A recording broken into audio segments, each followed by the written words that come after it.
Bonjour à toutes et à tous. Aujourd'hui, je ne prétends pas refaire le monde, mais juste vous parler d'un problème de l'embouage. On m'a posé beaucoup de questions lors de mon désembouage sur une grosse usine.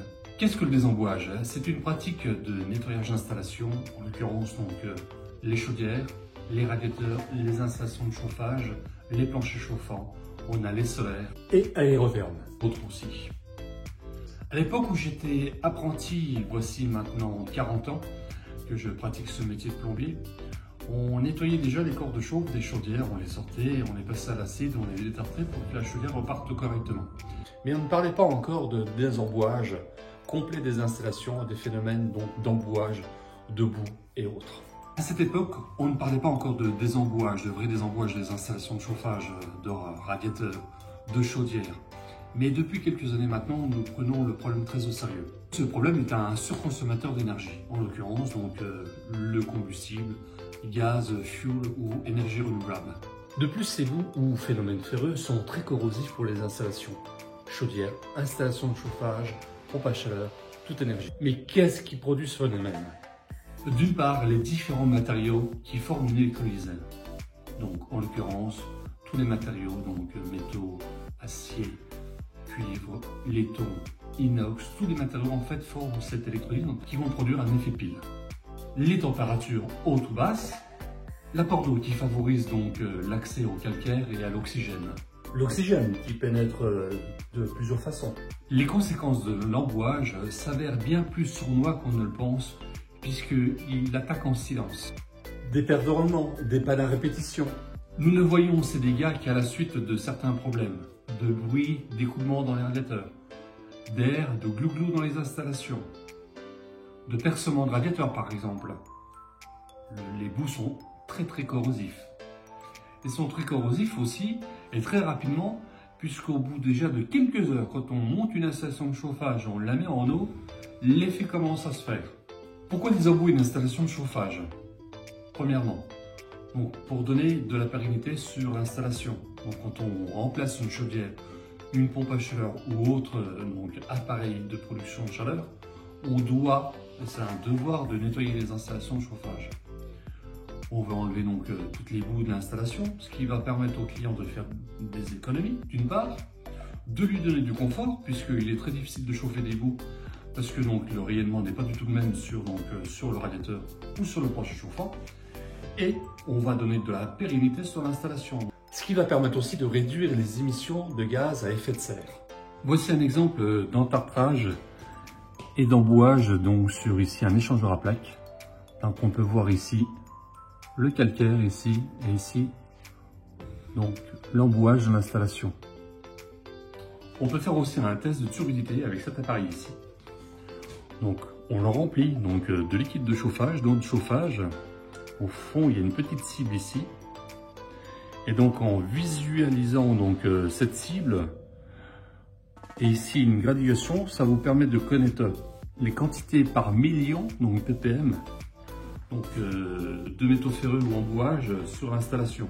Votre chauffagiste aussi, quand il va faire l'entretien de la chaudière, il va faire un petit prélèvement, puis il va vous dire, écoutez, c'est emboué, il faut faire un désembouage. Quand vous remplissez une installation de chauffage, le mieux, ce serait d'avoir un adoucisseur d'eau pour éviter de rentrer du calcaire dans cette installation et de créer encore ce phénomène qui va tourner dans votre installation de chauffage et qui va devenir de plus en plus corrosif. Les techniques pour désembouer une installation sont multiples. Je ne vais pas tous citer, moi je vais citer la mienne. En 2 points. J'utilise une machine, vous la connaissez déjà sur mes vidéos, c'est la REMS. J'envoie de l'eau et de l'air sous pression dans l'installation pour chasser toutes les boues. Ça c'est une technique, il existe plusieurs autres. On peut bien faire aussi les choses avec un produit en injectant. Alors pour ma part j'utilise des produits Sentinelle. Il existe plein d'autres produits sur le marché. Voilà, j'utilise tout le temps ce produit depuis que je suis artisan et déjà dans les anciennes sociétés on utilisait déjà la marque Sentinelle. Ça c'est un XE400, on le met dans l'installation, on le laisse tourner 2-3 semaines. Ça va décoller toutes les boues et ça va faciliter le désembouage. La méthode que j'utilise, c'est l'hydrodynamique, c'est le fait d'envoyer de l'air et de l'eau sous pression. Une fois qu'on a nettoyé cette installation, on ne la laisse pas comme ça, il faut mettre un inhibiteur de corrosion. Encore une fois, j'utilise des produits Sentinelle, il existe bien d'autres produits sur le marché. Voilà, ça c'est un X100, c'est un inhibiteur de corrosion donc pour stabiliser le pH. Donc le pH doit être stabilisé. Donc ça c'est un produit qu'on met donc à un certain pourcentage d'installation et qui va protéger l'installation complète pendant des années. Bien sûr, lors de l'entretien, on fait toujours un petit test pour savoir si le produit est toujours dans l'installation. Avec toutes les années d'expérience que j'ai dans le métier de plombier chauffagiste, je peux vous assurer même en nettoyant correctement les installations, il est impossible d'enlever à 100% les oxydes métalliques. Au bout.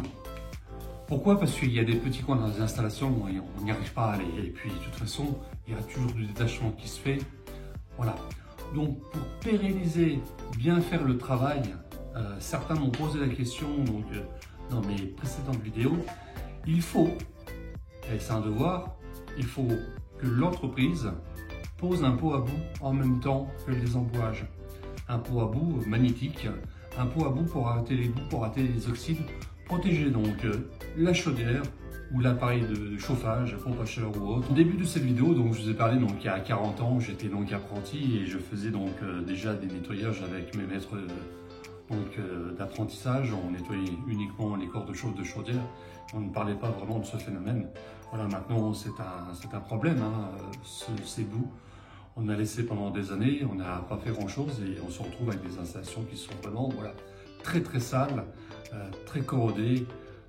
Quand on remplace l'appareil, on a des os qui sont tellement noirs. Vous pouvez voir sur des précédentes vidéos que j'ai fait. Voilà, c'est impossible de chauffer. C'est impossible de chauffer. Donc il faut faire un nettoyage d'installation. Voilà, donc certains me posent la question. Un chauffagiste est venu, m'a posé un ballon de 1000 litres ou 2000 litres en tampon avec une chaudière à bois. Il n'a pas fait des embouages.